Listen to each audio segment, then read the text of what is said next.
This is the Retro Inc. podcast. Welcome back.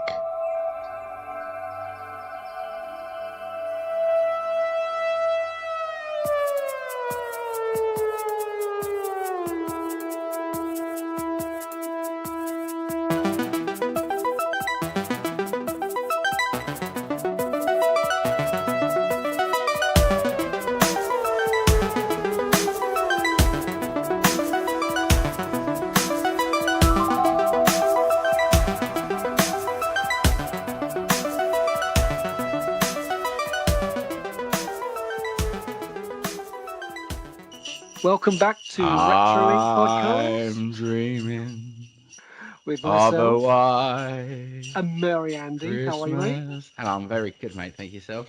And hello there, Jeremy. How are you, sir? I'm all full of bar humbug, thank you. Are you feeling festive? As festive as I get, yeah, definitely. Yeah. Well, you look great wearing your Father Christmas I think. outfit, and Andy Why have you got sporting. Native Americans dancing around in your room Hey, wearing yeah, loincloths? got Adam and the Ants over here. You're Ants looking in your very pants. festive today as well, Andy. In your I'm wearing my elf t-shirt. looks Yeah. great. Looks great. So The best It's thing about been- Christmas t-shirts, I have 3 of them, yeah. and they've lasted me years because I wear them for about 2 days a year, and then they go away. You've seen my Star Wars one. I've got this, and then I've got one with a Rudolph on it with a flashy red nose, and it says "Born to Ride" or something at the bottom. But yeah, I don't You think just I've look ever boring. owned a festive t-shirt. Well, you need to go to someone like Asda and go and pick one up, Or not. or not, as the case may be. I'm going to insert. Have you boys sound both been effect there. busy picking up presents for your children? No, Father Christmas does that. Is that Yeah. the right answer? Yeah, I pick them up for my nephews and my nieces, but Father Christmas gets all of them for her. But I've hardly had any time whatsoever to do anything, so it's all been online. But it's nearly there. I'm just waiting for a couple of things. Fingers crossed. And the same with you, Jeremy, as well. And you're waiting for a few things to arrive. Christmas joy being one of them. Santa's passing force. I'm full of the joys of Christmas. You're just glad that it's socially acceptable to drink at 1 p.m. Actually, no, I can't. I find it. I'm uncomfortable drinking before it gets dark in the evening. Luckily, it gets dark earlier at the moment. But And to be fair, that's because you're lying in your coffin. That's a bit harsh. So will you be turkeying or beefing, or what will you be having for your Christmas dinner? Turkey. It's got to be turkey. Yeah. And all the trimmings. Yeah, definitely. Yeah. See, I'm with you on that. My wife hates turkey, so I have to have chicken. But I love turkey. I've even got a turkey crown sitting in the freezer that I got in my meat hamper from work. And yeah, it's going to sit there until I cook it and turn it into some sort of curry or something. I actually enjoy turkey. I eat turkey. I'm one of the few people who eat turkey at other times during the year. Yeah, see, I like it Christmas. too. I think the problem with turkey, and I do a cooking tip, just let it rest for an hour. No. At least. Take it out of the oven, then put your potatoes and parsnips and whatever in, and by the time they're done, it's rested thoroughly, the juice will come back out, and it's yummy. It's all right, Adam, you're looking a bit confused there. We'll get you a bag of nuts, don't worry. Yeah. I was just going to thank Jeremy for his cooking tips. Yeah. See, I like to shove an orange up its orifice before I put it in the oven. I like to do that. Yeah. Mm-hmm. Does that add flavour? I suppose it does. Juice, the steam goes in, cooks the steam out through the meat. Very nice. Or what you could do is empty the Hoover bag, chuck some nuts in it, bung that in the oven for a little while, and call that Christmas dinner. Actually, I have a very nice spread planned for 6 people that I'm cooking on Christmas Day. None of it involves dusk. Look, you can take the mickey, but I'm very much looking forward to giving them a lot of lovely vegetables. I'm socially, I don't mind everyone in this world. You do what you want to do, but Christmas Day, I used to be a vegetarian. For 6 years, I was a vegetarian, and that was the most miserable dinner I ate for 6 years. It was Christmas Day dinner. Even Ricky Gervais eats turkey at Christmas. even him, and Damn he's right. a year-round veggie. But Christmas dinner is Christmas dinner. You're have turkey. And that's the other thing I don't get with vegetarians. So you Oh, don't. here we go. Yeah. But everything that you It's have is all a pick on Adam, substitute. like. Like even bacon, Yes. they make it look like bacon or try to make it look like bacon. But why not? Why? See bacon. So This I isn't guess, me taking the mick. I'm I actually. guess you guys are going to have pigs in blankets, or as we like to call them in our family staying over. I get that joke in there. How do I make a tumbleweed sound? Oh dear. And do you guys get a Christmas jumper at Christmas, or do you get? We talk him down. You talk him down. That's right. There we go. Do we script our material now? Is that what we do? We do indeed. So, have you guys watched prep anything this week? Have you watched any Christmas movies leading up to this particular show? I have. Right. Now, Jeremy, your I Christmas watch Rare movie, Exports. you watch Rare Exports. I watched Rare Exports on the day before. Yeah, the day before you. Yeah. Okay. Give us your little review, and I'll knock you down. No, Rare Exports were perfectly fine. I didn't mind it at all. You said you needed to watch it again. Oh yeah, I'll watch it again. I look like I could have been an extra in it. There's a load of strange men with beards floating about in it a lot. But it was a fine movie. I think I prefer Krampus if I'm going to go for a Christmas horror movie. Yes. Because Krampus is, I don't know, it's funnier. And I think that it's not meant to be it's not meant to be a comedy. It's not meant to be a comedy, but obviously it's got fun. I mean, you can't make a movie about digging up Santa and his elves and be 100% serious. I mean, it's got to be a little bit daft. Yeah. It's a fun movie. I enjoyed it. If I'm looking at Christmas horror movies, it's right up there with Gremlins and Krampus, but I think I prefer Krampus, but it's a good movie. I find that if you eat a banana or something salty, that can help with the Krampus. Thank you for the potassium. Mm-hmm. Yes, yeah. I think Rare Exports is on the same vein as Troll Hunters. It's got a little bit of thing about it, but it's just a great fun movie, and it's well worth a watch. Then the other Christmas film, which you then Troll Hunters, yeah, Troll Hunters. You can watch that at Christmas. There's plenty of snow in that. Yeah. And then we got you to watch It's a Wonderful Life. Oh yes, you did. I watched It's a Wonderful Life. You tell me your opinions on Wonderful Life first, and then I'll pull over them. Andy, I'll leave this one to you, my friend, because I think I'll probably agree with you on at least 95% of this. It's a genuine classic staple. I mean, it's not a masterpiece by any stretch of the imagination. It's a beautiful movie. It sends a great message. I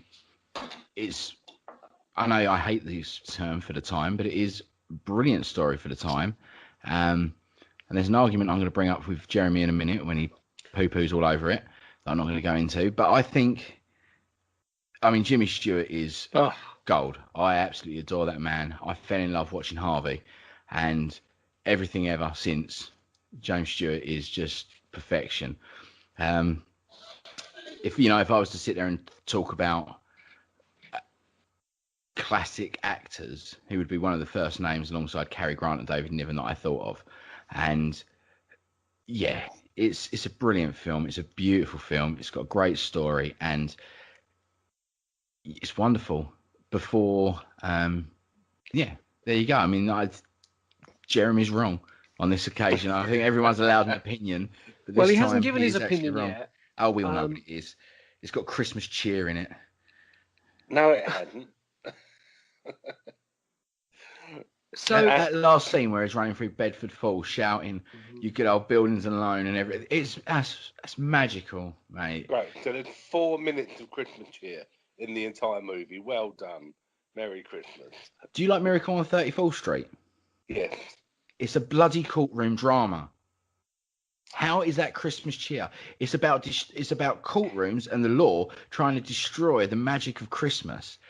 And you think that's fun? There's no Christmas joy in that, apart from at the end. I said I enjoyed it. Yeah, but there's you can enjoy It's a Wonderful Life for the message and the sentiment in that movie, and that's what it's there for. Adam, you tell me what you think of It's a Wonderful Life? Come. Well, okay. I first saw it with my ex-partner. We bought it on DVD, and I'd never seen it before then. Is that one they're your ex? Pardon?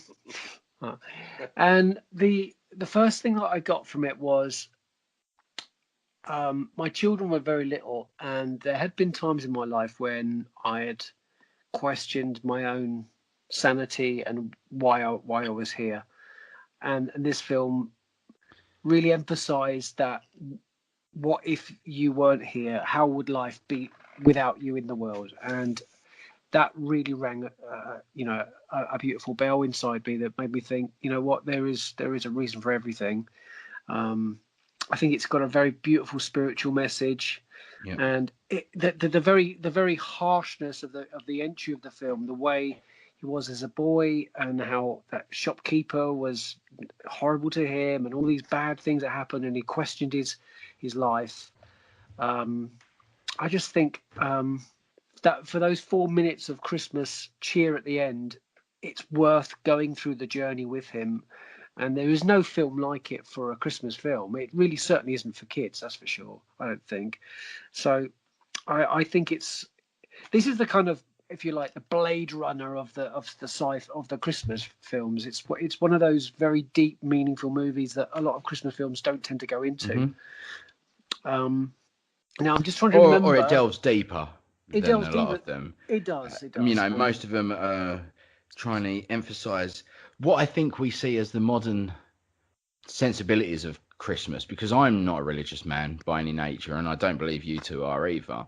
But we celebrate a Christian festival, but I do it for different reasons, which I think a lot of these films are trying to echo that sentiment of Christmas being about family, friendship, and compassion and love. And that's a beautiful thing. And that's, this is coming from a time, this film was made when Christianity was at its peak in sort of culture and everything. And I think it's a clever film for that alone. Okay, I think Christianity was probably in its peak during the Inquisition. However, well, okay, you know what I mean. It's not as important now. That was a time where everyone trying to push forward was exactly what you're about to say, Andy. This was a time when everyone was in a really bad state in the world. Really, things were very harsh. Times were very difficult. Okay, so I kind of think, for a start, it's a poor imitation of A Christmas Carol. That is my argument that I was going to bring up with you, because that's exactly what this film is. It is an interpretation of A Christmas Carol. It's about a man that's going to make the wrong choices in his life, and he gets shown how that pans out by an ethereal spirit. Okay, that is a better movie. I'm not going to argue, because that's what I watched yesterday, and A Muppets Christmas Carol is the best Christmas movie there is. Okay, but this is just a modern version of A Christmas Carol. And that's why I can see you're sitting there saying to me, you don't like an aspect of it, but you're saying the story. You said, it's cold, it's dark, it's bleak. Okay, that's what A Christmas Carol is. It's the whole film of A Christmas Carol. There isn't, or even story of it. Therefore, I mean, the Muppets is only happy because there's furry rats and Gonzo running around doing stupid things during. But the actual story is harrowing. Okay, so there is a lot. I mean, it starts off with God talking to an angel, which, I'm fine with that. But there isn't any likable characters in it. I love Jimmy Stewart. Harvey is one of my favourite movies ever. I've always loved Harvey. Clarence is a lovable character. No, he's not. He's doing it just to get wings. He's not doing it because he cares about Jimmy Stewart. You wouldn't mind him about when you want your glass refilled, would you? But I can pour my own glass. I don't need.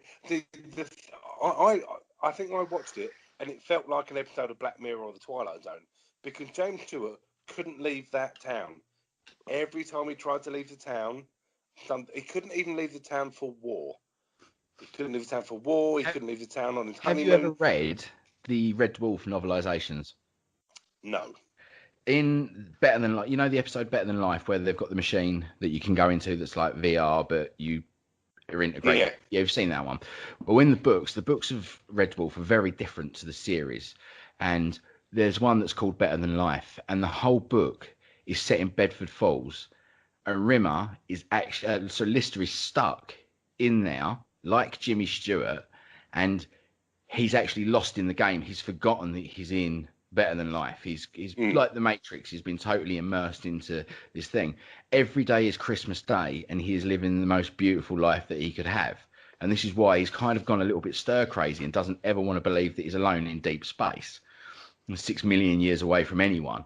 And it's such a, I mean, it's a very good read. You can get the audio book. It's all narrated by Chris Barry. He does all the voices because he used to be an impressionist on Spitting Image.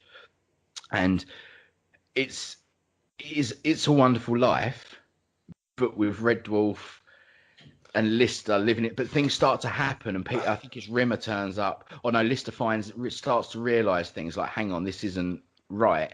And he's living there with Kachansky, and everything's good. And it's about them trying to get out of Better Than Life, but he has to convince the others. I think Kat's living in the mountains with Valkyrie warriors, like these half scantily clad women and stuff. And that, it is the depiction of a perfect town, and it's a very clever story. It's nothing perfect. It's awful. Jimmy Stewart's character is an awful character. He's an abomination. Well, he's supposed to be. I mean, he's a businessman who has fallen on hard times. He's disillusioned. We've all fallen on hard times, but I wouldn't want to kill myself on Christmas Day. No, you'd at least wait to see what you got for a present. No, jokes aside, it's a bad joke. Yeah. Sorry. I mean, so it doesn't rate very highly on your Christmas list. Is that what you're saying? It's possibly the worst alleged Christmas movie that I've ever seen. Me and Freddie were sitting there watching it, going, "Well, what on earth?" I mean, halfway through it, they still hadn't mentioned Christmas. Why is it a Christmas movie? At least in Lethal Weapon, they start with Jingle Bell Rock. I'm actually going to give you a bit of information here. I don't correct me if I'm wrong. I might be wrong on this because I heard it somewhere, so my facts might be off. Right? Someone tell me if I am. You can email us. But I did actually hear about this, and It's a Wonderful Life was never actually that popular when it came out. No, and I've watched it. Yeah, today. And Jeremy won't be surprised at that. The rights for it were very cheap, and this TV company in America bought them up, and they just played it. They knew it, did they? Yeah. Constantly on TV because nobody had to pay for the film, so that's why it was always on, and that is what made it actually a hit because it was on TV so often over Christmas, all over. To me, it's the Emperor's New Clothes. Enough people say it's great, and everyone has to go, "Oh, it must be brilliant." It's not. It's a miserable, depressing film. If you watch it as Twilight Zone or Black Mirror, and some guy is stuck in a town that he cannot get out of, then yes, look at it as some kind of black comedy. Then fine. But okay, I think out the last two soulless listeners that are left listening now after your onslaught towards It's a Wonderful Life. If you look at the last scene where everyone's wishing him a happy Christmas and all that kind of stuff, they're all grinning at him because they know that at that point he still can't leave the town because they've bailed him out. And there's a look on his face where he's kind of going, "Well, I'm stuck in this town forever and I can never ever leave." And then they ring a bell and the angel's finally got his wings. So the angel comes out of it, right? He gets his wings. Jimmy Stewart is still stuck in that town that he's been trying to get out of his whole life, and he cannot do it. I'm going to start GoFundMe to get him stuck in a town. I'm so, in Snodland. Let's get on to... Yeah, well, wherever you go, you're going to have better Wi-Fi connection.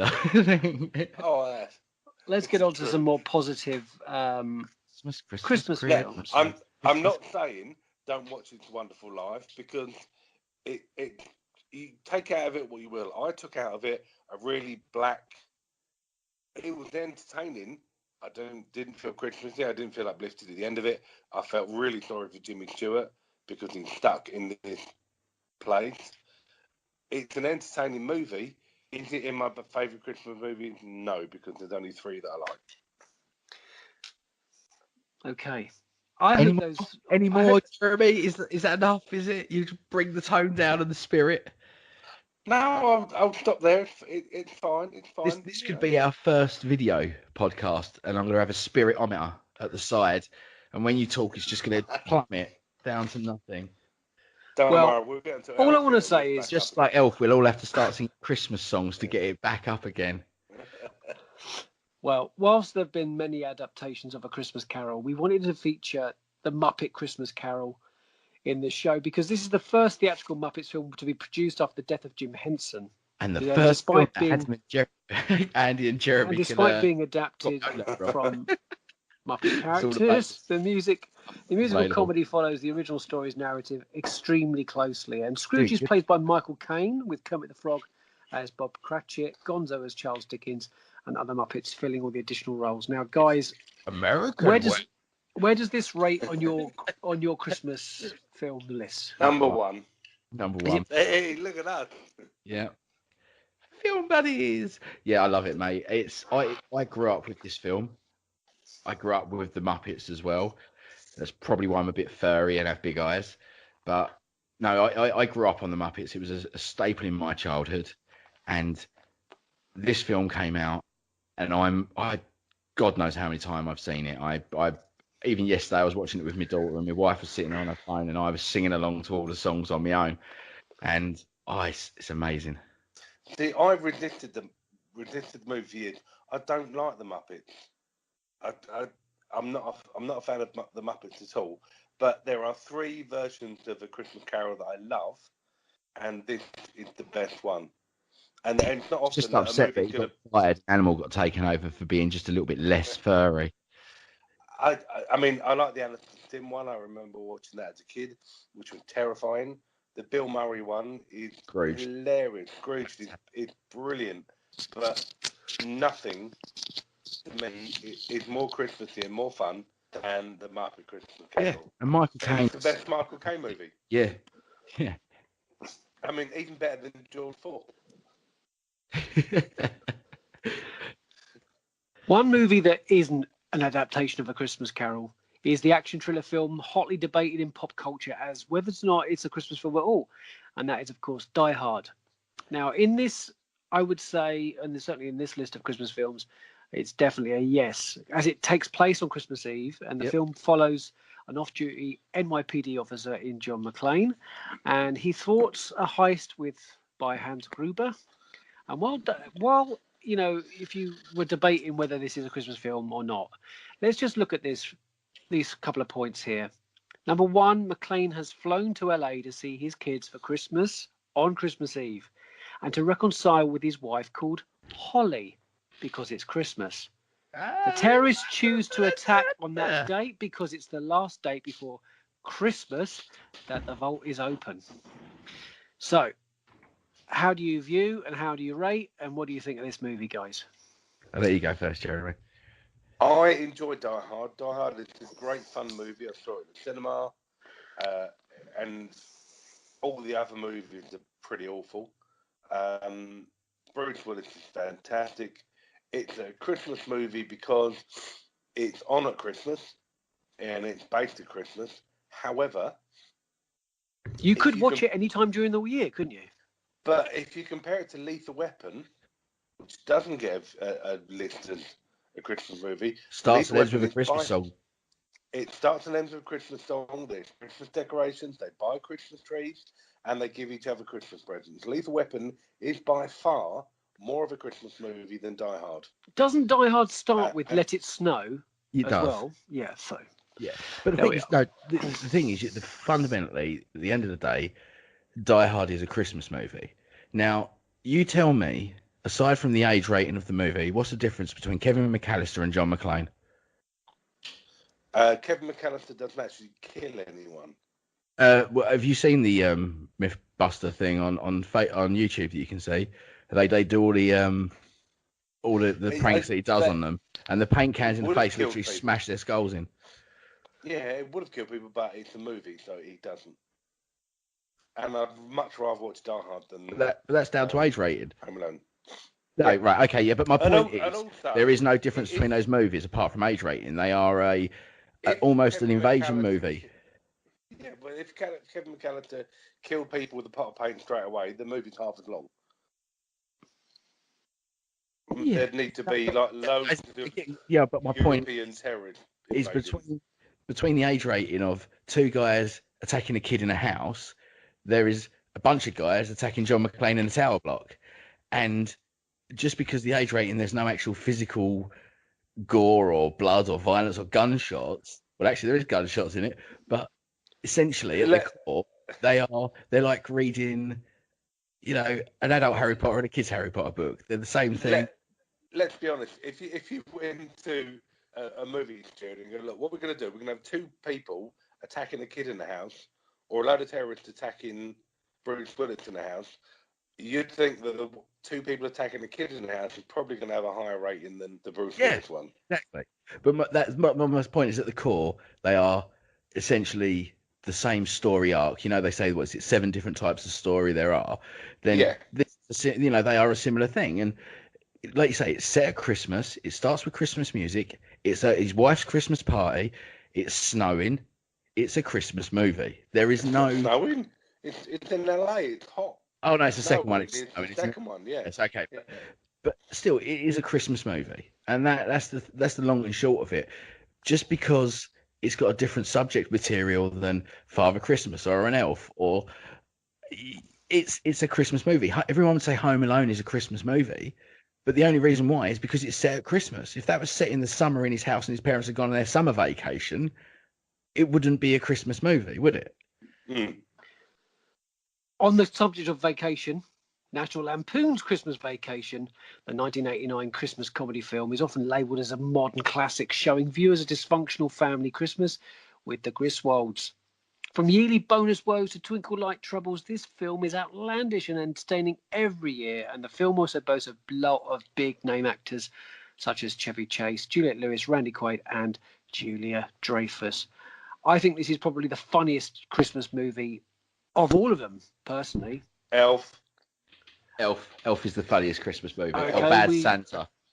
I think Bad Santa, yeah. I personally prefer National Lampoon's Christmas Vacation. I'm not a fan of National Lampoon's. You need to watch it again. I love it, mate. But, there are funnier Christmas movies called Elf and The Muppet Christmas Carol I'd rather watch. And Krampus is funnier. Comedy horror films I do love, and certainly Gremlins often appears on some Halloween list, let alone Christmas list. But despite being set at Christmas time, this film I think is one of the greatest movies of the 80s, quite frankly. And this film is after a young man receives a mogwai creature as a pet, and things quickly go south as several of the most important rules are broken after looking after this creature. Never expose the mogwai to bright lights, do not get it wet, and never feed it after midnight. But where was the gift receipt for this one? That's for sure. When did you last see Gremlins, you guys? I can't remember. Not a couple of years. Within the last couple of years. I mean, it's one of those. If it's on, I watch it. It's not something I own or would put on. I absolutely love these films. Again, my childhood, but it's just one of those, isn't it? It's a staple. It's there. It's on. I'll watch it. If someone said to me, "Do you want to watch Gremlins?" I'd be like, "Yeah, all right." Did you think the sequel was any good? No. It's okay. I mean, I was a kid when it came out, so I enjoyed it, but it's not the first one, is it? I mean, any more of Phoebe Cates. I'm happy. She was my first love as a child. And anything with Phoebe Cates, and I will watch. How do you think the effects stand up? They're practical, so they're great. I like them. Yeah, I think they stand up really, Gizmo really well. Is really, adorable. Really well. He is. I mean, I'm a full-grown man, and I see Gizmo, and my heart melts, and I just want one. I see the little cuddly ones in the shop, and I have to fight myself from buying it because it's a perfectly made mascot for a movie, isn't it? It's, my daughter's never seen Gremlins. I don't want her to see it yet either because of the scene where she talks about Father Christmas and stuff, and her dad. And it's a 15 as well, which always surprises me. Yeah, which I think that's just the gore in it with certain scenes, but it's beautiful, man. It's a great film, it really is. But it's just wouldn't put it on. It's a weird one. It's one of those. The Santa Claus. I enjoy it. You do enjoy it, yeah? Yeah, I enjoy it. I saw it at the cinema. It's fun. We're being laid back tonight, aren't we? I need to get ice. Hang on. I need more ice for my Baileys. I'm going to move on to the film The Santa Claus, because this film puts a new twist on the legend of St. Nicholas when Tim Allen is subject to the legal technicality known as the Santa Claus. Oh my God, he's making a lot of noise there. Sorry, listeners, for that. He seems to be he's losing a fight with a glacier from the sound of it. Clearing out his drawers or something. Oh, good God. There we go. Well, in this film, meat hamper in my freezer. There's no room. In this movie, Tim Allen takes on the duties and responsibilities of Santa. A successful businessman must learn the spirit of the holiday in order to fill in for Santa Claus after an incident. And this film is fun and unique in its execution, and I think it's a pretty brilliant film. I like it. No, not for you guys. Did you not feel Tim Allen in this? No. I've never Jingle All the Way is a better film. Fair. Yeah, too right. Put the cookie down. I'm Schwarzenegger. What about A Christmas Story? Never seen it. No interest. Never seen. No, either. Okay. I think we have all seen many a time Home Alone. And I think Home Alone trades on a very surprising but bit far-fetched mistake when a family leaves their child behind on a holiday vacation. But this kid must defend his home when two burglars, the Wet Bandits, hoping to take advantage of the family's absence, takes a fantastic turn. And this action comedy is known as for its ridiculous traps that Kevin McAllister, played by Macaulay Culkin, uses to fend off the intruders. And they're downright dangerous. Have you seen the Google Home advert? Yes, indeed. It's brilliant, isn't it? It's absolutely brilliant. I think what's really cool about this film is the real science has attempted to recreate some of the devastating effects of a boiling hot doorknob, a paint can to the face, and getting pelted with BB gun pellets. The remix. I tell you what I love the most about this film is keep a change, you filthy animal. I just love that. That was all made for the movie. That's not a real film. Exactly. Yeah, I looked that up and couldn't find it anywhere. See, the thing is as well with there's the continuity in that film is absolutely fantastic. Do you remember in the first scene where they're all sitting around at the table, eating, and one of them knocks a drink over? I think it's Kevin knocks the drink over, or the bottle fizzes up. I think it's his dad or his uncle clears the side off. If you actually look, he gets Kevin's ticket for the plane and throws it in the bin. Oh, does he? Yeah. So obviously, because if you think boarding the plane, you've got an extra ticket here. Where's the kid? But if you actually look back at that scene, you see the ticket of Kevin's in the bin. So hence why they even get on the plane and nobody even notices. Wow. See, I've only ever seen it once or twice. Yeah. It's okay, but it's fun. I was too old. It's great fun when it came out. Well, I think that's what it is. There is you're not fundamentally greater older than a lot older than me, but I was younger. You was probably out drinking and doing things, and I was sitting at home watching Home Alone for Christmas. And that will happen with my friend Charlie is 10 years younger than me, and there are things that he talks about that go straight over my head, and I think I just don't get it. Like, he adores The Incredibles, and it's all right, but to that, him and his sort of age set, it's one of the greatest Pixar movies made. And it's not, but that's, I understand there's that difference. So, I mean, that's why I can argue with you on It's a Wonderful Life, because neither of us were there for that. I don't think, was you? No. Quite. But yeah, it's just one of those, isn't it? I mean, I think Home Alone's fantastic. Part of me prefers the second one though. I'm not sure I've even seen it. Tim Curry in the second one. I need to watch that. And look, Jamie Lee Curtis on the telly, and I've put on in the background. Is it True Lies? No, the top 50 greatest films, and Trading Places is on. And is that scene? Yeah. Well, Trading Places is also a Christmas movie, but we'll get to that a little later, actually. It is. Yeah. Okay, released in 2003, Elf became probably the most loved modern Christmas staple, starring Will Ferrell as the Buddy the Elf, a human accidentally raised in Santa's workshop. The film features some non-stop action and stop motion animation, reminiscent of the Rankin Bass films, along with The real world. narwhal. Yes, along with real world on location New York sequences, humorously blending the gruff and not so magical real world with the design aesthetics of films like Rudolph the Red-Nosed Reindeer. A film he also features a cameo from Peter Billingsley, who played Ralphie in A Christmas Story. This is both your second best favorite Christmas film? Funniest Christmas movie. Wonderful Peter Dinklage cameo. And I always forget how that. can you not love Elf? How can you not? Elf is the most uplifting, fun. Santa's coming. And how, whenever anyone says Santa, you all want to shout, "Santa's coming! I know it." It's James the most Caan's great quotable in that. Christmas movie. Yeah, definitely. It is. Do you know the scene with the spaghetti and the syrup and all of that? Yeah. I was reading about it, and apparently he was getting like nausea headaches and things from eating all the sugar constantly from filming that film. Because every time you see him, he's eating some sort of sweet and also the scenes with the stop motion. Yeah. That's amazing. Like that's so good. I love it.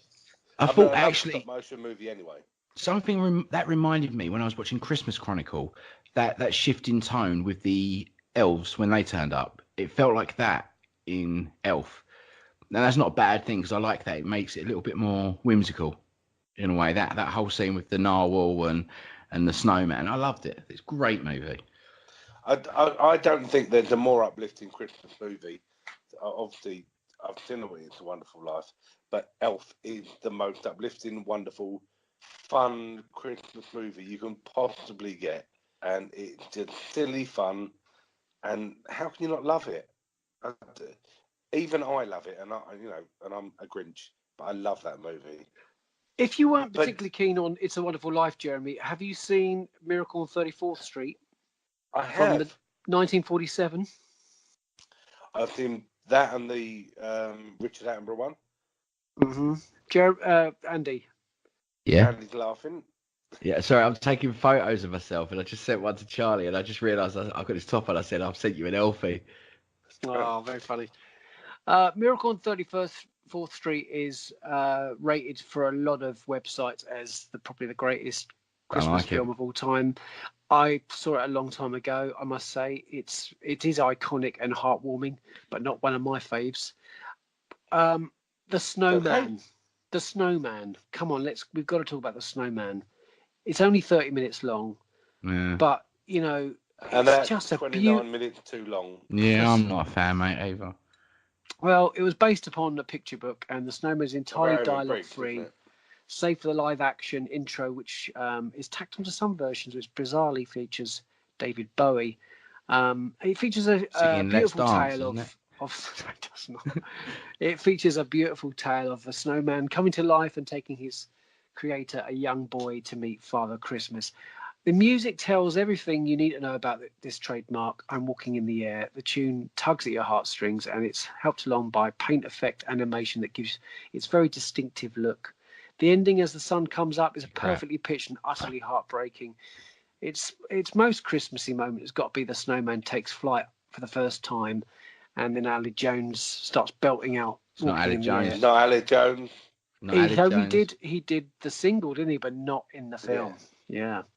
One of my favourites is Love Actually. It might be a little bit sort of paint by numbers for serious film fans to get on board, but love it or loathe it, you can't deny that this Richard Curtis rom-com. It really has something special, and it's one of the most Christmassy movies of modern times. It's easy to knock it. It's overwhelmingly cheesy, but buried beneath all the sentiment and sap, there's a sweet, almost relevant tale of goodwill to all men, and I love that about this film. Love actually sums up the spirit of Christmas in that warming way, I think, and you'll never admit that, certainly to your mates, but it's okay. We won't tell anyone if you watch it every year. I admit it. I admit that Love Actually is my third favourite Christmas movie, and possibly the movie with the best cast ever. It's a fantastic cast. It's got Alan Rickman and Liam Neeson, Emma Thompson, Liam Neeson, and it's just amazing. Hugh Grant. I mean, Hugh Grant dancing in 10 Downing Street is as iconic as you get. And I love that movie. And it's one of the few ones that's Definitely better than Theresa May. To be fair, there's not many been in there that are worse. I can think of one. She's also a lady. Before we get Christmas and we're going to be uplifting. Yeah. I was going to say before we get into all of that stuff, we're never going to do that on this podcast. Nope. Let's get through a couple more Christmas movies. This one I watched this week, and I had to say that within. I told you, Adam, I'm not being regimented tonight. Okay, you're doing far too serious here. 15 minutes into this, I'm trying to eat my mince pie. Okay, drink my Baileys and have a chat with my mates at Christmas. And you're the one at the office party that's still sitting there at the desk doing some work, aren't you? I am. Funny enough, on that note, The Holiday has exactly that scene in it with Kate Winslet. Still working away to get her work. By the way, she shouldn't have bought me a 12-pack because I'll get through. You shouldn't get through those, man. You need to watch that tummy. They're only little ones. This time of year. I'm 35. I haven't watched it yet. I'm not going to start now. But look, listen, this film, The Holiday, mate. No. When did you last see The Holiday, you two? I saw it when it first came out. I thought, this is rubbish, and I never watched it again. It's awful. It's a rubbish, awful pants movie that wastes Jack Black. Well, I disagree completely because I think this is in my top 3 Christmas films. Really? Yeah, I absolutely love it. It's very, very mushy. Does it make you cry? It did after 15 minutes. It's got it's just wonderful. But that's I love the sort of backstory that this has with the gentleman who lives in the nursing home round the corner, who she befriends. I just love this film. I absolutely adore it, as I do with Love Actually as well. I think definitely a film to watch at Christmas for sure. Trading Places is also set at Christmas and the New Year, and I haven't seen Trading Places for a long time, but certainly it is a Christmas film, isn't it? Yeah, I mean, I enjoy Trading Places.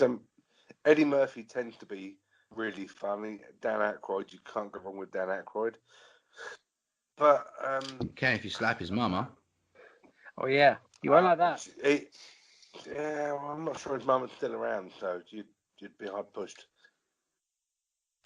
Couple of movies that are always used to be on at Christmas when we were kids was The Wizard of Oz and The Sound of Music. Now they're obviously not Christmas films, are they? But they are beautiful to watch at Christmas. All right, okay, we're getting into this right now.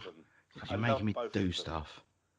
I don't like you today, making me do stuff. Put your phone down. Stop texting Charlie. I'm not texting Charlie now. Yeah, whatever. I was looking at funny memes. Where is it? Hang on, I've got a list here somewhere. Maybe I've lost it. Maybe I won't bother. There it is. It's titled Xmas, which I hate that. Xmas. Yeah. Right. So, because I called them Christmas adjacent movies. Mm-hmm. So they're Christmas movies, but like they've got Christmas in them, but they're not a Christmas movie. Like Gremlins, I put there because that's a Christmas adjacent in my eyes. Lethal Weapon and Planes, Trains and Automobiles was another one because that's set at Thanksgiving to Christmas. That getting home for the holidays, and then you got ones to watch at Christmas, and that's the ones you're getting into now. And there's a whole list of those. Charlie and the Chocolate Factory. Yeah, I put Ghostbusters, Bang Bang, Paddington, Harry Potter movies, the Bond movies, Star Wars, but the original trilogy, that's more Christmassy. Or The Force Awakens I allow because own memories. It's December, and it was just out as December. But there's something. I don't know, it's fundamental, like Indiana Jones, I'd say as well. There's something about them being... That's an ultimate Christmas movie. Yeah, I think it's just they're the ones to watch at Christmas because I think you've watched them a lot. They're easy to follow. They're blockbusters. They're family films. They hit. You can fall asleep watching them after a few bevies and a big fat You bunch. can walk in and wake up and halfway you know through. exactly where you are. Yeah. Yeah, or you can walk in halfway through and it's on. And that's what I think these films are the ones that are ground into pop culture and personal preference that so much that they're just part of culture. Whereas there's other ones that hit the beats of Christmas and stuff, but these are the ones that are just like easy watching. They hit every note that a film needs to hit to be a success. And that's, you can't go wrong with Star Wars, Bond, Harry Potter. Like that straight away. And there's just. What else have you got on your list? A massive part of my childhood was we would get the Radio Times, and or the TV Times, one. No, because that was ITV and they had adverts. We didn't like that. But the Radio Times or TV Times, if you wanted to, would have 2 weeks of movies, and we would sit there and we'd highlight the movies. Yeah. And we would have The Sound of Music. One of our dinosaurs is missing. Be the biggest dog in the world. There is still a way of doing that now. I mean, my wife did it today. I got home and she said, no, it's not as much fun, but there is ways of doing it. She said to me, she sat there today and she said she just had just as much fun going through the Sky listing for the next week and hitting record on all the things she wanted. And she went, in that way as well, you're not going to miss it. I remember being a kid and circling something in the Radio Times, and we're out shopping in bloody Sainsbury's, and I'm like, I want to get home because, Ghostbusters 2's on in 10 minutes. Yeah. Now, Sky, bosh, other services available. It's on record. You got it for when you want it. You can stop it when you're going to have your post-dinner poo and come back to that movie. I have noticed that Netflix have got festive favourites on their streaming platform, so that's always a good place to catch up on some cracking films. I've still not seen the Christmas Chronicles yet. Oh, you really have to see that. It's such a great film. Christmas Eve with the children. The children are coming to me on Christmas Eve. We got a Christmas Eve box which has got new pajamas and bath bombs, and we're gonna do all that stuff, and then we're gonna sit and watch Christmas Chronicles. So. Have you got a Christmas Eve box that's got a pair of slippers, a smoking jacket, and a steak? No, but that's what Adam is thinking of. That's what he wants. No, it's not what I'm thinking of. You that's want for sure. A steak? Don't give me that. I haven't eaten steak since 1978. And look at you. Jeremy hasn't eaten a steak since 8:58, and we were recording then. So, Andy, what are you going to put on Christmas Day? And don't say your Father Christmas sexy outfit. What are you going to put on to watch? I'm wearing that watch now, anything mate. Later on in the day, or is it just we have a case strict of rule in my house: no TV on Christmas Day. I quite like that idea. We might turn it on for the Queen's speech because yes, we are royalists. Is Elton John doing a chat then? We just don't watch TV on Christmas Day because it is, for me, this is what I said to you about the core fundamentals of what Christmas means to me is family. And it's a very important day. My daughter's got loads of toys for Christmas. She doesn't need to watch TV. She's got plenty to keep her occupied. It's the one time a year that I can honestly say, put my stuff down, my technology down. I might go on Facebook and have a little look and stuff, but it's the one day where we just spend time doing us, and it's nice. Because, I mean, it harkens back to a time when I was living in an old flat with Stacey in Dartford. There was a time where Dartford had a blackout for 5 days, no power whatsoever. And I was actually off with swine flu from work. And as you can imagine, the first day was very boring. I had nothing in the house, no light, no cooker, no TV, anything. And I'm dying in bed with swine flu, so I couldn't even play Xbox. She come home from work the next day because they just basically turned around and said, don't bother coming in. We've just been sitting here waiting. And for those 4 days after that, we sat in the house, we played Monopoly, we spoke, we talked, we spent time together with no distractions. And it was beautiful because we actually spent some time and really enjoyed it because there was no chance of us being distracted. And that's what we do Christmas Day. We just spend that time together. And if you want to watch a film, whatever, that's your bag, cool, go for it. But we just, Perhaps Boxing Day is the day to watch the box and not on Christmas Day. We have Christmas too on Boxing Day, mate, because we have family come up from Wales that stay over for night. So I actually cook another Christmas dinner on Boxing Day. And then, because we go up to my mum's for Christmas Day, but then on Boxing Day, we have it here and we have another Christmas dinner. We have all the kids up, my brother-in-law, my sister-in-law and their kids and that, and it's great. So we actually have 2 Christmases. So it's a bit of a mental 48 hours for me. But to be fair, with the kids in the house, we sometimes turn the TV on to shut them up for half hour. So I'm really looking forward to the day after Boxing Day when there isn't a lot going on and a lot of people are going shopping and spending their vouchers and there's Christmas money, but I'm gonna try and get to see the Spider-Man Spider-Verse Can we have a minute's animation. silence for all those poor souls that have to work? Because I was one of them up until 4 years ago. I would go in on Boxing Day. I'd be there Christmas Eve, and I'd be back in Me Boxing too. Day. And I feel for those people. So yeah, nurses especially and yeah, doctors who have to nurses, work. anyone that it's any forces out there, and So my mum was Aquaman is the other film that I'm going to try and see on after Christmas. I really want to go and see Aquaman. Fancy that, you two? No. I'll watch it. I'm not gonna put myself out for it. I've got to be Mary honest, I'm a Poppins bit jealous. Returns. It's Surely the first Mary Poppins superhero Returns movie has got that to my get wife. you. I'm not going to talk about Mary Poppins. My wife wants to see Aquaman, and I'm a bit jealous because she doesn't actually like superhero movies, so I can only put it down to one thing. It'll be that. Yeah. Amber Rudd. Yeah. Mary I Poppins. have not I hate Mary seen Poppins. the original Mary Poppins. I've never seen it. It's poor. I really don't like it. I don't fancy it at all. Oh, goodness me. I tell you what, I ate 4 spoonfuls of sugar and it still didn't let that film go down. So, dear. My respect for you guys has gone way out the window. what's all that about Dick Van Dyke? It wasn't that high to be starting with, was it?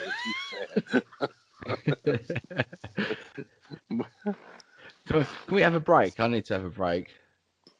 We can take a break. Yeah, Do you want to take a break? Oh, Let's have some. I can charge my phone up a little bit. Because then when we come back, what are we going to do when we come back? Open presents. Open presents and talk about the other thing. Cool. See you in a minute, everyone. All right, so give me 5 minutes. Just to give everyone a little up. bit of time. Go get the fire started. Grab a brandy. Sit your feet up. Wine. Yeah, I'm gonna pour wine. Whatever your tipple is at Christmas, a sherry. If your nan's there, make her a snowball. And then come back in a couple of minutes, and we'll all be refreshed and ready to go. Ho, ho, ho.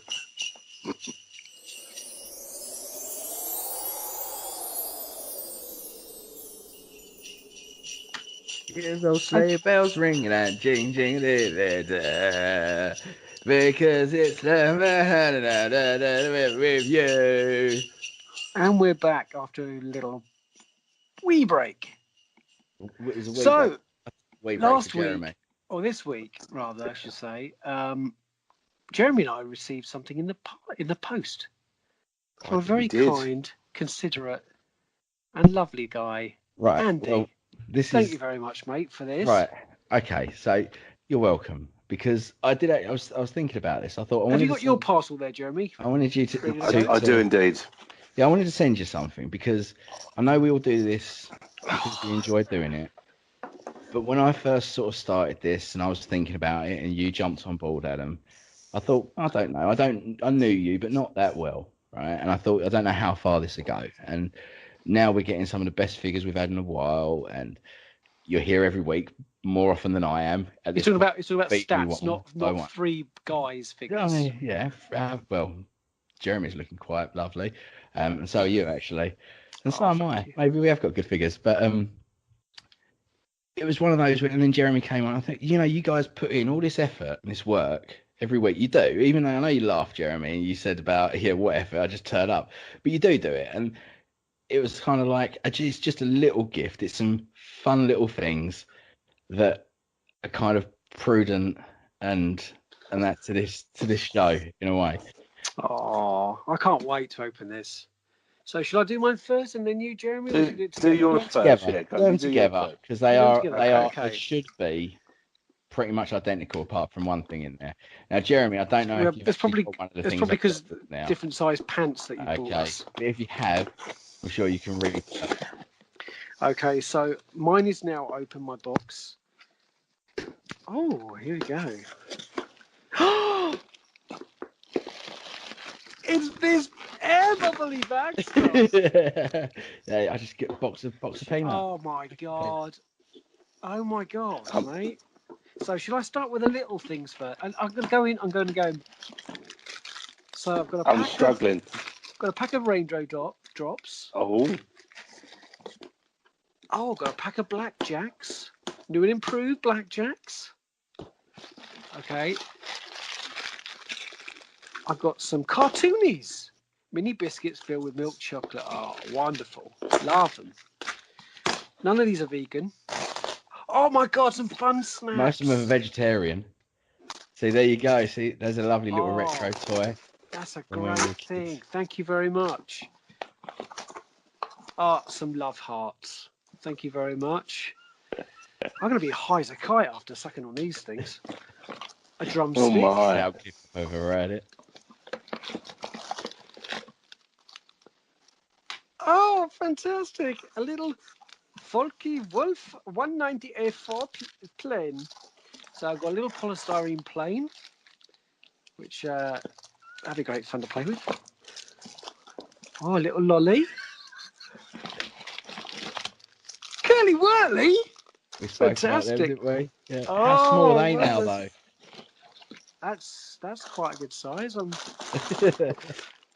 Oh, Dib Dab, which is sherbet with I've got a Curly Whirly too. I think can you guys say photo because there's a lot of our American strawberry listeners flavoured probably lolly. won't have a clue what half of these things are. Well, Dib Dab is sherbet, and then we've got maybe we'll talk about. Got a Wham bar, which I had last Christmas. Hey. Wonderful. Wham bar, what is that? What is a Wham? It's just sour crystals. So it's a chewy bar with sour crystals in it. Okay, did you put this in a bag to make sure it didn't spill? Just in case, yes. Ah, okay, fantastic. So this is a Lowe's sugar-free dandelion and burdock drink. Oh, wonderful. Thank you very much. Does it go with vodka? And then I've got Garbage Gang. I'm going to try Tops dandelion and burdock with vodka in a minute. Tops trading cards. The Garbage Gang. It used to be called Garbage Pail Kids, and I used to collect them in, I think it was the 1989 set that they brought out. And a piece de la resistance. Andy, I am really very, very chuffed with this, mate. I'm going to send you down the rabbit hole. This was part of the reason. So I have received, the last thing in this box is a Pop Disneytron figure. And, mate, it glows in the dark, which is really wonderful. I am so chuffed with this. Do you know how many times Jeremy and I went into HMV and I was going to go, I've got to get one of those, and never did. So I am really, really chuffed with that, mate. Thank you so much. That is absolutely wicked. Well, I have got I'm going to get him out the box now. No, you mustn't. I've got to open it. No. I've got a Battle Armor He-Man. Have you? Yeah. Oh, look at him. He's fantastic. So I've got Battle Armor He-Man, which I'm not going to get out of the box because I love it. And what's on now I need to get Beastman, Battle Armor Skeletor, Stratos, Orko, Evelyn, and Merman, all of which I had figures of. But look at that. I even thought about getting this for Freddie because we watched all of the He-Man cartoons on Netflix. He loved it. So, yeah, he's not going to get that. Show us your Pop then. I am really, really impressed with this figure, to be honest. He's got obviously just the head articulation, and he's got his hand out. But you can pose design on his head as well. It's really, really nice. Yeah. I love that. And again, I've got my Dandelion and Burlock, which in a minute I'm going to try with vodka to find out what it's like. I've got a Curly Whirly. That won't last long. I've got my Garbage Gang, which is the kid picking his nose. That's my children. Did you get a little glider? I've got a glider. Let's have a look. I've got a glider. I've got number 12. Classic designs. Fok Wolf.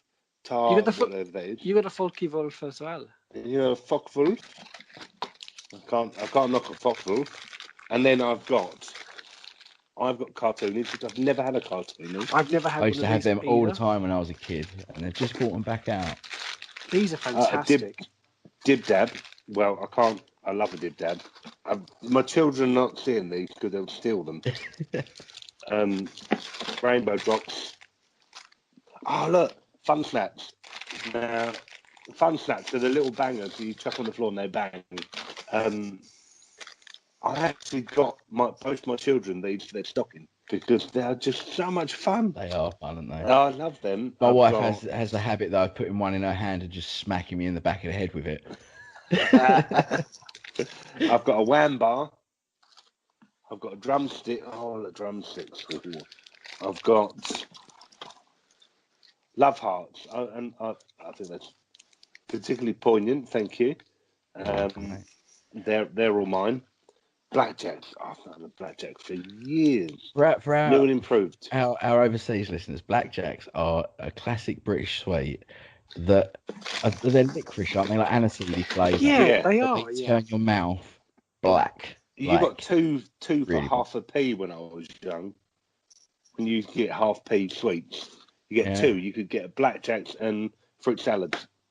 I wouldn't be able to have these. These contain beef gelatin, so these are going to go to a non-vegetarian. Send them to me. I think it'd just be cheaper for him to buy somebody sees you than send them for. I'm going to enjoy eating these fun snaps though. Yeah, the best thing to do is put a load in your mouth at once and just bite it really hard. I will. Yeah. And I've got a double lolly. Worry about the dentist. Which are the chalky lollies. They are my favourite lollies ever. We spoke about this the other week, didn't we? Yeah, they are my favourite lollies ever. So fantastic, amazing. Yeah, mate. Thank you so much. What a fun box to open. If I were emotional, that would have me welling up. I almost saw him smile then. No, I did. And I did a genuine smile. That's amazing. And I can't tell my children because they want to steal them.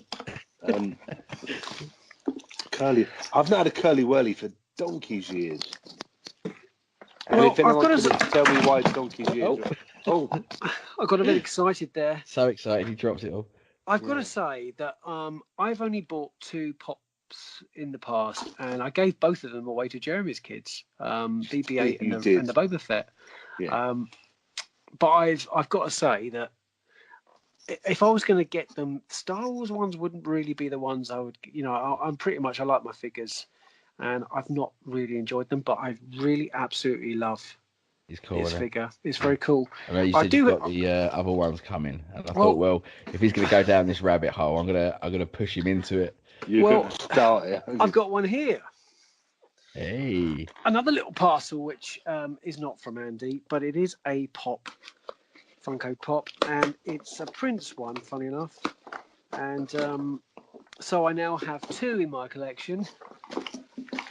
The other ones are on their way, and this is the Prince Purple Rain Funko Pop. So yeah, I'm really pleased with that. He is cool. That is cool. He's very cool. Like Prince. How clever are they though? This is what I love about Funkos. Same model design and 1 or 2 aesthetic changes, and they can make it look like anyone. Thank you so much, mate. That's very kind of you. You're welcome, mate. You're welcome.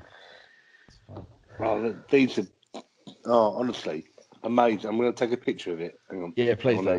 Yeah. Send it over so I can put it on Instagram, please. On what? Yeah. On Instagram. It's another social networking platform. You should do well with it. Is pictures. Where are we? Let's try and put my dibs down. So while Jeremy's taking pictures, Andy, Christmas presents for yourself.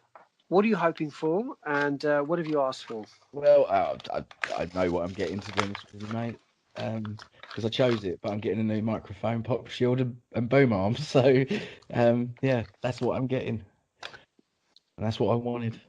It's good being an adult because you can just say I want this, and that's what you get. And it's going to be used every single week. It is indeed, yeah. Which is great. Jeremy? I'm sorry, I'm really enjoying what I've got here. I'm loving it. I asked for because I don't have anywhere to put anything, and obviously it's illegal to have books and things like that in my house. I've asked for a DNA test, not for my children because they're yours, clearly yours. Yeah. But I'd like to find out my heritage. Cool. So I'm pretty sure I'm Scandinavian, but I can't be 100% sure. What gave that away? It's my blue eyes. The Norseman look about you, is it? I couldn't be more Norse looking, I don't think. The fact that you look good rocking a fur. What a great idea! What a great idea! It is a great idea. It's a great idea. Yeah, fascinating, interesting, and obviously not really something you can play with, though, is it? Christmas, but it'd be great to find out after Christmas. I mean, we'll look forward to sort of hearing if you're related at all to any of the Norsemen, and certainly. Well, you see, my name is my surname is a Norman name. So, and I'm I'm a large, blue-eyed, formerly blonde-haired. Sounding slightly purple. Don't let me click my fingers. Right. I'm going for dandelion burdock with vodka. So, wish me luck. Hang on. Let me just try this because I've never had dandelion and burdock. We'll have a smell. Oh, that smells disgusting. It is disgusting, mate. Oh, great. Right. I'll be giving that to a relative at Christmas. Oh, if there's any oldies there, mate, they'll lap it up. They will. They will love that. Oh, actually, I quite like that. Yeah, is it good? Have you ever had sarsaparilla? No. It's akin to that. They both smell really bad, but they're not too bad. I mean, I don't like dandelion and burdock, but sarsaparilla is really nice if you can ever get hold of that. It's kind of almondy. Hang on.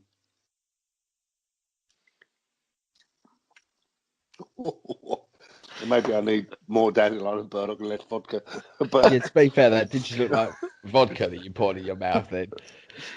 Are you guys going to be putting on some Christmas music for your Christmas lunch? Have you got a little playlist together?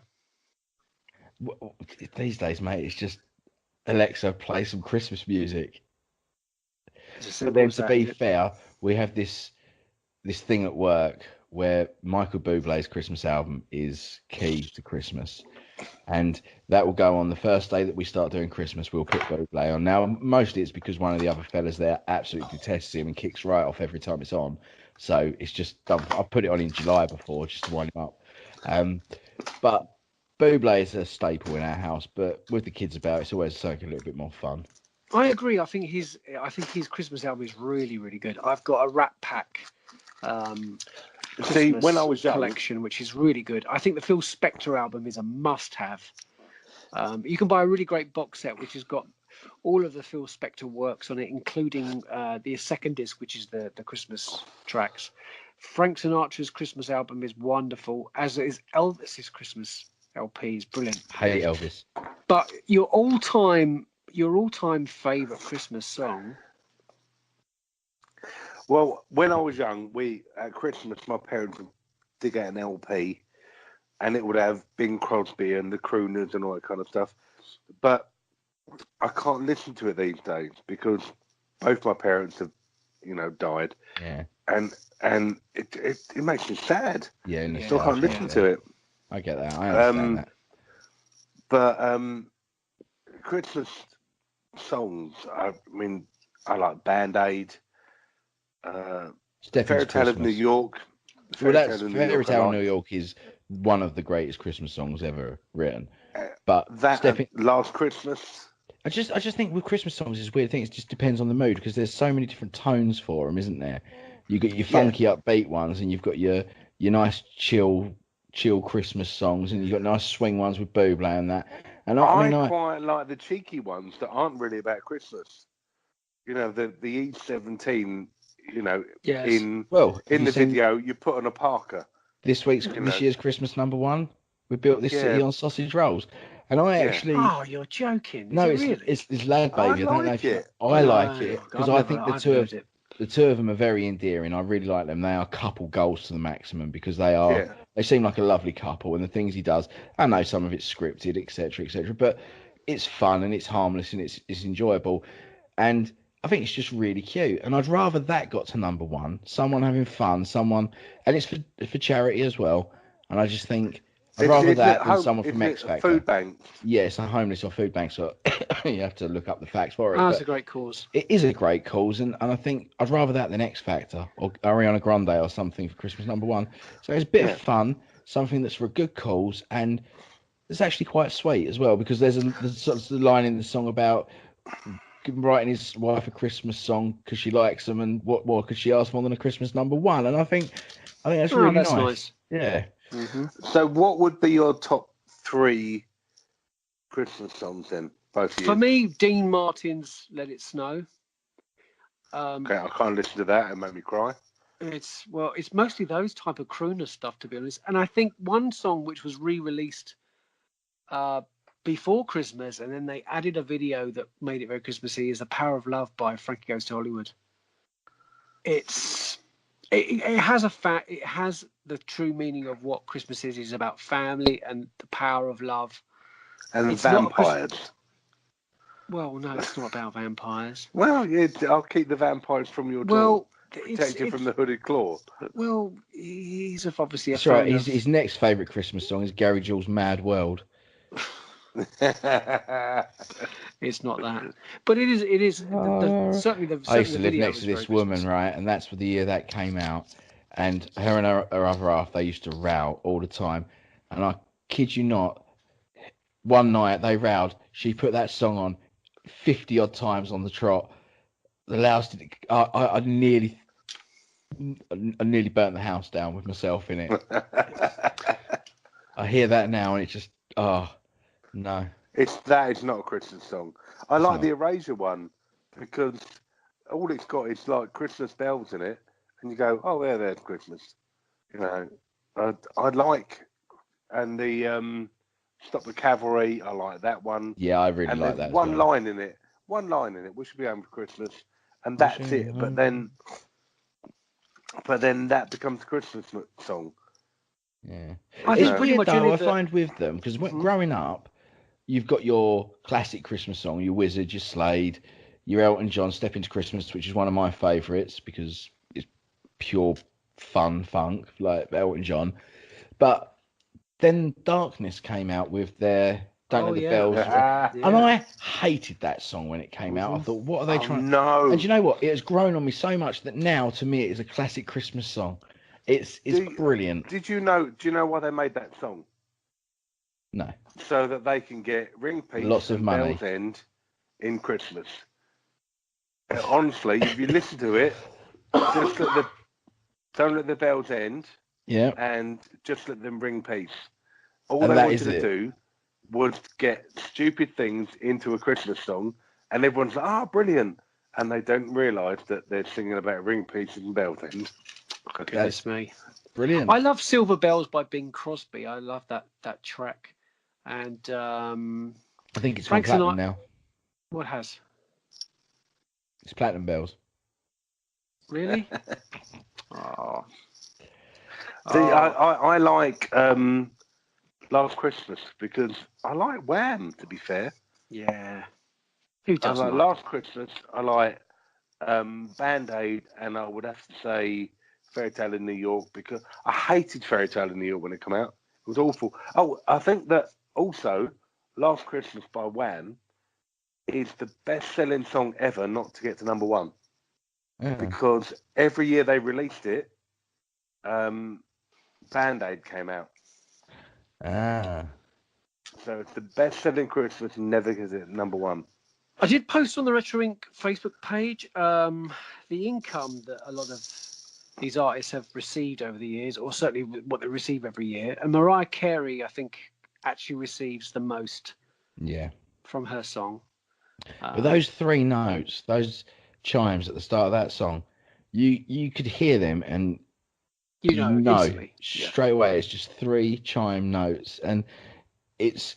I was watching a YouTube video about this the other night about there's a certain chord that if you look at I think it's 3 or 4 classic Christmas songs, there's this one chord that gets used in them as a progression, and it's that Christmas sound they call it. And if you actually hear the note, I think it's like a D7 diminished, and it sounds depressing, but when he plays them all through and hits that chord, you can hear it.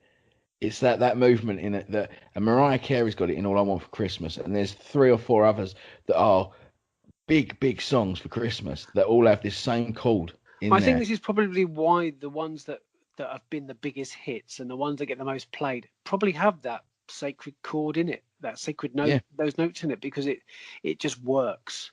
It just works. Can You Stop the Cavalry? I don't know if I can really stomach that after about 3 plays every year. Have you seen this game this year? Everyone's playing called Whamageddon. Yes, I've been I whammed. think it's great. I've been whammed a few times already. Walked into Tesco's the other day. As soon as I walked through the door, it started. I was whammed instantly. But who cares? It's George Michael. It's a great song. It's a great Have song. we lost him? He was just saying something and he didn't hear nothing. Jeremy said, no, we can't hear him. Jeremy's gone mute. He's gone mute. Anyway, there has been some fantastic interaction on our Facebook group, and we've got to say a big thank you for all of our listeners for supporting us this year so far. We have had such amazing stats. We've seen incredible listening figures, haven't we, Andy? Yeah, we have, mate. This last month especially, it's, like I say, it's growing and growing.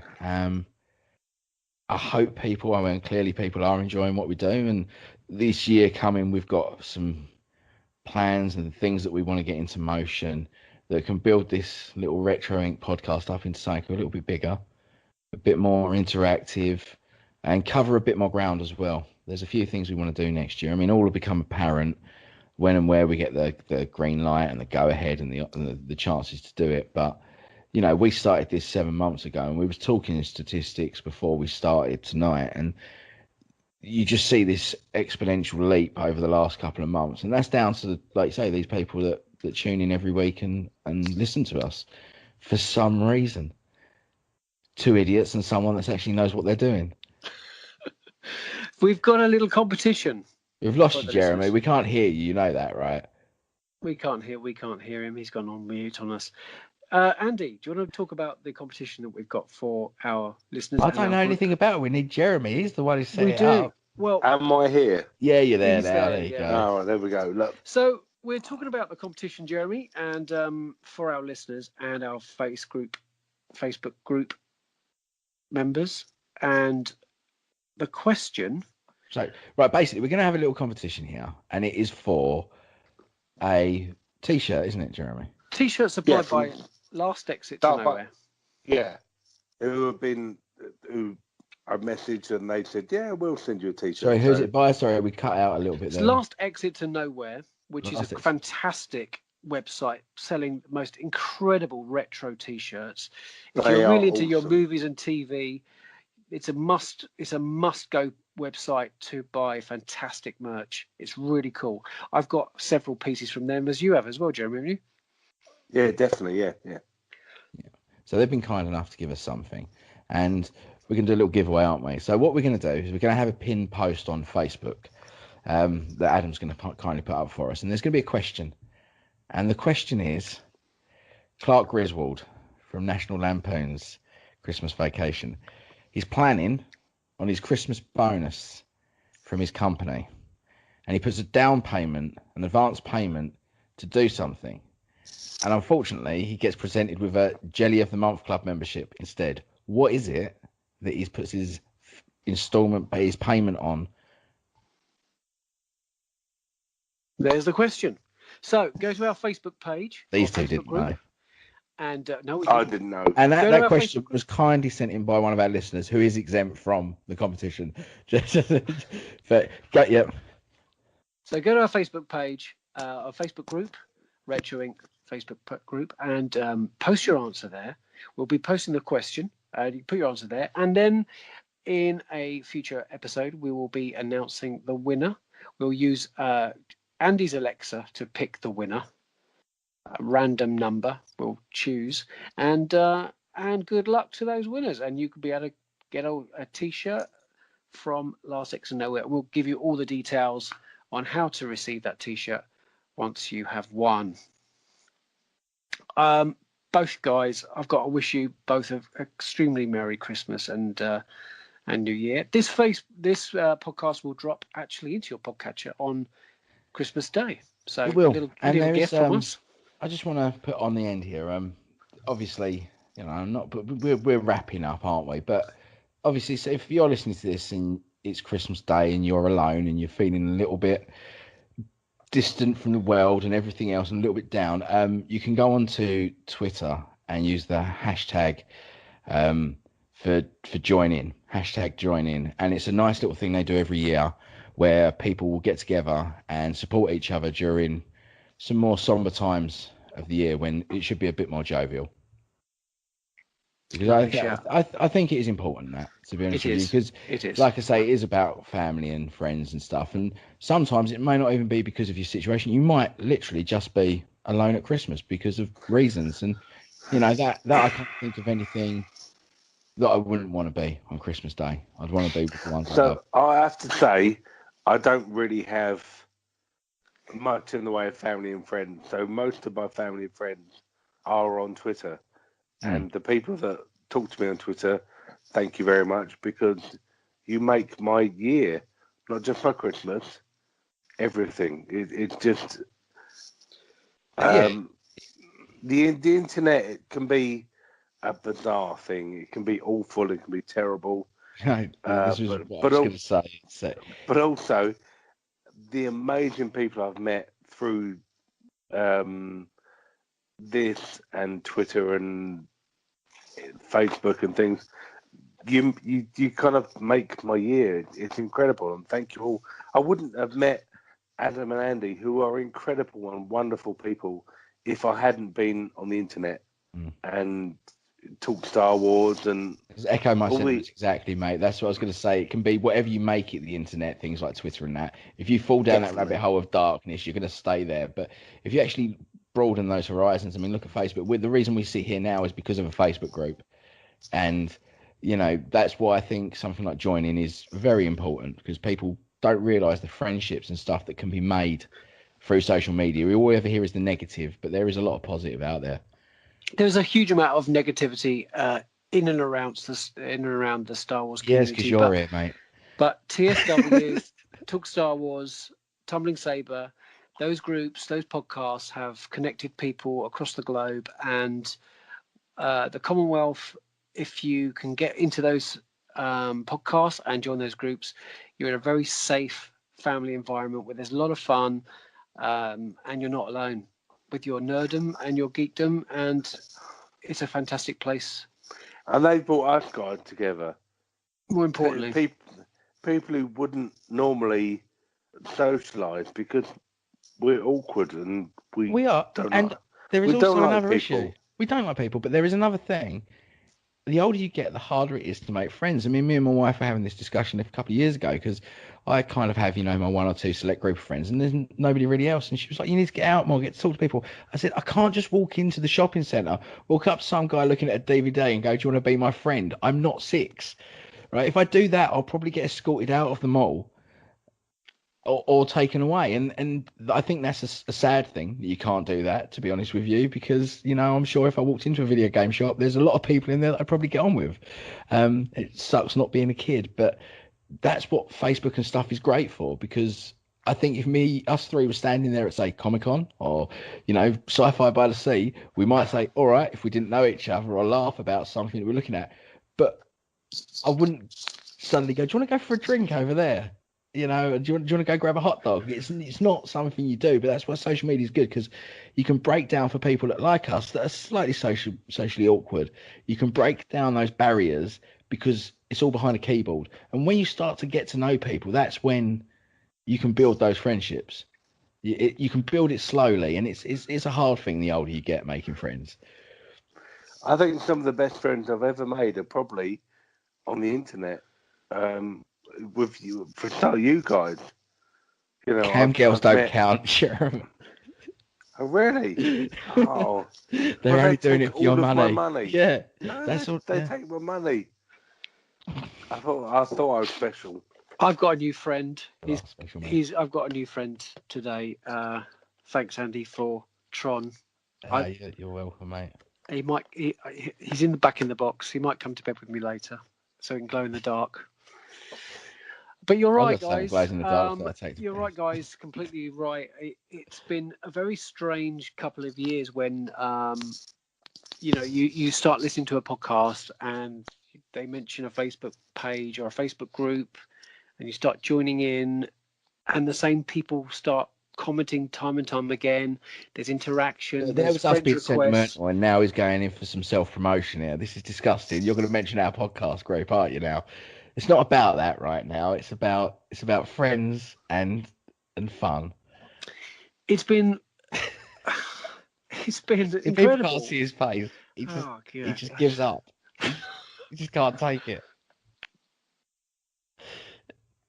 I was going to get very sentimental then, and you've just kicked me in the even likes me in the knackers. But no, you're absolutely right, guys. It's been an incredible 2 years really since I started listening to Talk Star Wars and got involved with all of the guys there. Look here, just in the corner of his eye. Can you say that? See, that's why I shouldn't drink. I'm going to get Larry in a minute. Yes, indeed. I think we should round it up there, where we can keep Andy quiet. Jeremy, I wish you a very Merry Christmas. The shout out about the Boys of Retro calendar that we're doing. No. Jeremy Nate's holding the Infinity Gauntlet over his privates, and no, we're not doing that. The Infinity Gauntlet would not manage my privates. That's the difference. Can we give some shout outs to some great people though? Can we say a big thank you and is pretty cool. Merry Christmas to Rob Wade, the Emperor of Talk Star Wars, who's doing a fantastic job there. Kyle, Corey, Carlos on Tumbling Saber, of wishing you guys a very Merry Christmas, and to Rick, and to Mike, and to Ian Saul Anderson, and to Neil. Peter. We wish you all the very best over there in LA, and hope you get your Matt life Keegan, back together. Dave Donovan. Matt Keegan, Dave Donovan. So you've started now. We very, can't very much indeed. Someone out because I'm going to feel bad. We've got Rick. Yeah. Everybody listens. Connor, everybody that listens to us. Honestly, these names are just coming from the top of my head. All important. Everybody who interacts with us on our group pages and sends us in questions and comments. Huge thank you. Sorry if I have not mentioned those names, but they're all coming straight off the top of my head. Thank you to me. Thank you, Andy, for editing the show. Follow us on Twitter. Follow us on Instagram. It's not about that today. Look, just go to the fridge, get a drink, put on James Bond. All right. Listen. Okay, so who's your favourite James Bond? Let's get to that. No, we're not going there. This is next time. No. We need to know James Bond. We'll do a James Bond special. George Lazenby. Oh, really? Craig David for me. Craig David. Whenever the coast was clear, you would ask me to come out. I said, "Hey, boy." We're gonna get straight now. When I knocked at the door, you're standing with the keys in my hand to the 4x4. Jumped to my right, Craig Daniels. Nobody saw. Craig Daniels is my favourite. Okay, Craig Daniels. I hate Craig David. He's probably a lovely person, but I hate his He's fantastic. It's Craig Daniel for me. Yeah. Craig Daniel. No, Roger Moore is the best James Bond. No, he's Christmas James Bond. Crap. How very dare you? Thank you so much for listening to the Retro Inc. podcast. I've been Adam, your co-host, along with my friends Andy and Jeremy. Thanks, guys. We'll probably carry on this James Bond chat well after the podcast is finished. We are going to fight this stuff out. We are really hard. No, positive note, it's Christmas. Dr. No's on the telly. What was that? Merry Christmas to everybody, by the way. Yeah. Snow's falling all around me. There's children playing and having fun. Thank you very much for listening, everybody. We'll see you next time. I hear those sleigh bells ringing and jing, jing, jing. I'll learn the words for next year. Ho, ho, ho.